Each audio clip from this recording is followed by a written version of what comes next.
आज का जो हमारा चैप्टर है ये आखिरी चैप्टर है। इसके बाद मैं आपको रिवीजन करवाती रहूँगी और इसके क्वेश्चन आंसर भी आगे मैं इस चैप्टर के बाद दूसरे पार्ट में समझाऊंगी। ठीक है। आज का जो हमारे चैप्टर का नाम है वो है दोहा अष्टक। ठीक है। इसमें कबीर दास जी, तुलसीदास जी और रहीमदास जी के इसमें दोहे हैं। ठीक है। तीनों के इसमें दोहे हैं। इसमें लिखा है दोहे हिंदी भाषा साहित्य की अनमोल निधि है। दोहे व्यवहारिक दृष्टांतों के माध्यम से सरल सहज रूप में जीवन में लोक व्यवहार गुण स्वभाव रीति नीति आदि से परिचित कराते हैं। ठीक है। प्रस्तुत इकाई में कबीर, तुलसीदास और रहीम के चुने गए ऐसे ही दोहे संकलित हैं। मतलब इसमें कुछ दोहे ही चुनकर लिए गए हैं। ओके। आगे है ये दोहे हैं इनके। बड़ा हुआ सो क्या हुआ, जैसे पेड़ खजूर, पंथी को छाया नहीं, फल लागे अति दूर। मतलब इसका अर्थ क्या होगा मैं आपको बता रही हूँ। जैसे बड़ा हुआ तो क्या हुआ, मतलब बड़ा होने से किसी का कोई महत्व नहीं बढ़ जाता। अगर लंबाई या बड़े होने से कोई इंसान बड़ा नहीं होता।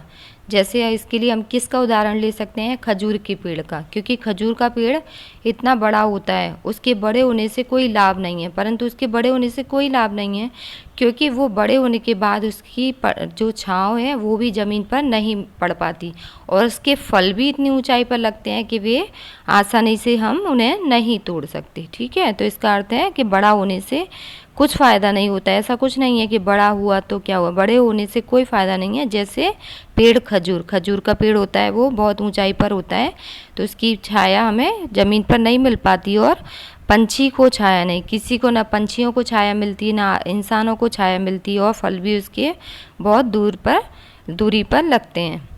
साधु ऐसा चाहिए जैसा सूप सुभाए, सार सार को गही कहे, थोता देई उड़ाए। ठीक है।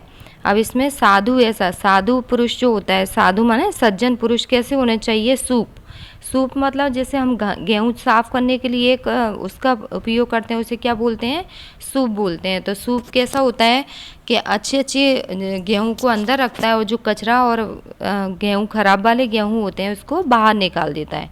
ये सिर्फ एक उदाहरण है अच्छे इंसान में और खराब स्वभाव वाले इंसान के बीच में। तो हमें क्या, इसका अर्थ क्या है कि साधु मतलब सज्जन पुरुष ऐसे होना चाहिए, सूप जैसे स्वभाव वाले होने चाहिए। जैसे सूप क्या करता है, अनाज को अपने अंदर रख लेता है और कचरे को बाहर फेंक देता है। ठीक है। उसी तरह साधु पुरुष कैसे होते हैं, अच्छी अच्छी बातों को अंदर रख लेते हैं और व्यर्थ की जो खराब बातें होती हैं उन्हें कचरे की तरह बाहर निकाल देते हैं। ठीक है। अब आगे है माखी गुड़ में गड़ी रहे, पंख रहे लिपटाए, हाथ मले और सिर धुने, लालच बुरी बलाए। मतलब मक्खी जो होती है गुड़ खाने के लिए किस पे बैठती है, गुड़ पर बैठती है, परंतु क्या होता है वह उसमें फंस जाती है। ठीक है। उसके पंख होते हैं उसमें फंस जाते हैं। फिर वो जब गुड़ खा के उठती है तो वह उस पे से निकल नहीं पाती क्योंकि वो उसमें चिपक जाती है। ठीक है। अब वह कितना भी क्या करती है, हाथ मले और सिर धुने, लालच बुरी बलाए। वो अपने हाथ पैर उस पर मलती है, अब ऊपर उड़ने के लिए प्रयास करती है परंतु उस छुटकारे से वो नहीं मुक्त हो पाती है ना, परंतु उससे गुड़ से वो नहीं निकल पाती। तो इसमें क्या, इसका क्या मतलब है कि हम सचमुच लालच नहीं करना चाहिए। लालच क्या होता है, बहुत बुरी बला होती है, बुरी चीज़ है। ठीक है। बला माने चीज़ है। ठीक है ना।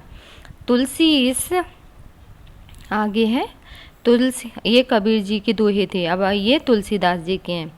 तुलसी इस संसार में भांति भांति के लोग, सबसे हिलमिल चाहिए नदी नाव संजोग। तुलसीदास जी क्या कहते हैं कि इस संसार में भांति भांति माने अलग अलग तरह के लोग हैं। वे क्या करते हैं, परंतु वे क्या है, सब हिलमिल कर रहते हैं और रहना भी चाहिए। क्योंकि जैसे नदी और नाव कैसे रहते हैं, हिलमिल कर रहते हैं, है ना। नदी नाव का संजोग कैसा होता है, वे हिलमिल कर रहते हैं। ठीक है। तुलसी हाय गरीब की कभू न खाली जाए, मुँहे डोर के चाम से लो भस्म हो जाए। लोहा माने लोहा। ठीक है। तो तुलसीदास जी क्या कहते हैं कि तुलसी हाय गरीब की। तुलसीदास जी कहते हैं कि गरीब की जो हाय होती है, मतलब गरीब की जो बद्दुआ निकलती है, कभी कभी क्या होता है कि गरीब जो इंसान होते हैं वो परेशान हो जाते हैं और कुछ लोग उन्हें बहुत परेशान करते हैं, तो उनके मन के अंदर से जो बद्दुआ निकलती है, हाय निकलती है, वो क्या है, कभी खाली नहीं जाती। हाँ, जिस प्रकार अब इसमें आगे उदाहरण दिया है कि जिस प्रकार मरे हुए जानवर के चमड़े से क्या है, एक धौकनी यानी फूकनी होती है, वो बनाई जाती है। उससे क्या होता है, लोहा भी राख बन जाता है। ठीक है, तो क्या है, गरीबों की हाय कभी नहीं लेनी चाहिए, उनकी हाय निष्फल नहीं जाती। ठीक है, फिर आगे है तुलसीदास जी के दोहे के बाद है ये, रहीमन धागा प्रेम का मत तोड़ो चटकाए, टूटे से फिर ना जुड़े, जुड़े गांठ पड़ जाए।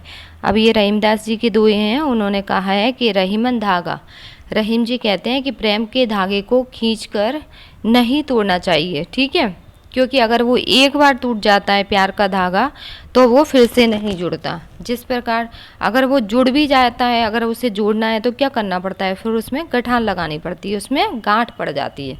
मतलब ये आपसी रिश्तों के बारे में कहानी ये बात बोली है कि अगर हमें किसी से रिश्ता रखना है तो उस रिश्ते को झट से तोड़ना नहीं चाहिए। अगर वो रिश्ता टूट जाता है, प्रेम के धागे का रिश्ता अगर टूट जाता है, तो अगर हम उसे जोड़ने की कोशिश करते हैं तो उसमें गांठ पड़ी जाती है, वो रिश्ता पहले की तरह नहीं होता। ठीक है, अब ये आगे है, तरुवर फल नहीं खात है, सरवर पियत न पानी, कही रहीम पर काज हित, संपत्ति सहज ही सुजानी। ठीक है, तरुवर माने रहीम जी क्या कहते हैं कि तरुवर, रहीम जी कहते हैं कि तरुवर माने पेड़, पेड़ अपने फल खुद नहीं खाता। ये हमें भी पता है कि पेड़ अपने फल खुद नहीं खाता।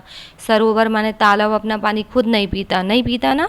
तो उसी तरह से क्या है, जो सज्जन और अच्छे पुरुष होते हैं वो क्या करते हैं, अपनी संपत्ति का संग्रह करते हैं भला करने के लिए। वो अपनी संपत्ति का उपयोग अपने लिए नहीं करते, वो दूसरों के भले के लिए अपनी संपत्ति का संग्रह करते हैं, अपने विचारों का संग्रह करते हैं ताकि वे दूसरों का भला कर सके। ठीक है, अब आगे है, रहीमन देखी बड़ेन को, लघु न दीजिए डार, जहाँ काम आवे सुई, कहाँ करे तलवार। ठीक है, रहीमदास जी क्या कहते हैं कि बड़े लोगों को देखकर हमें छोटे लोगों को नहीं छोड़ देना चाहिए। ठीक है, क्योंकि जहाँ पर अगर कभी तो सुई की बात आती है तो हम तलवार का उपयोग नहीं कर सकते। ठीक है, क्योंकि जहाँ पर सुई का काम है वहाँ सुई काम आती है और वहाँ तलवार उसके काम में नहीं आती। ठीक है, अब ये जो मैंने आपको दोहे समझाए हैं इनको आपको एक बार फिर से पढ़ना पड़ेगा, तब आप इनको अच्छे से इनका अर्थ समझ पाओगे। ठीक है ना, और ये शब्दार्थ है वो मैं अभी अभी आपको समझा रही हूँ। उसके बाद ये जो मुहावरे हैं ये और ये सब प्रश्न उत्तर मैं आपको व्हाट्सएप में डालूंगी, या फिर इससे पहले मैं आपको एक बार दूसरे इसका जो अभी आएगा नया वो वीडियो, उसमें ये क्वेश्चन के आंसर मैं समझाऊंगी, फिर वो मैं डाल दूंगी आपको। और अभी एग्ज़ाम आ जाएगी तो आपको अच्छे से अभी धीरे धीरे करके तैयारी करनी है अच्छी तरह से। ओके, अभी ये क्या है, शब्दार्थ। अभी पंथी यानी मुसाफिर, यात्री या राही। ठीक है, पंथी माने मुसाफिर भी होता है, यात्री और राही भी होता है। ठीक है, अब सूप माने अनाज फटकने का जो छाछ, एक ऐसे जैसे चलनी होती है ना गेहूँ चालने के लिए, वैसे ही सूप भी होता है अनाज साफ़ करने के लिए, गेहूँ चावल इन सबको साफ़ करने के लिए क्या होता है, सूप होता है। फिर सार माने निष्कर्ष या सारांश। थोता माने निकम्मा, कचरा, निकम्मा या कचरा। बलाई यानी आपत्ति, आफत और विपत्ति। भांति भांति माने तरह तरह की या भिन्न भिन्न प्रकार के लोग। हाय माने बद्दुआ। भस्म माने राख।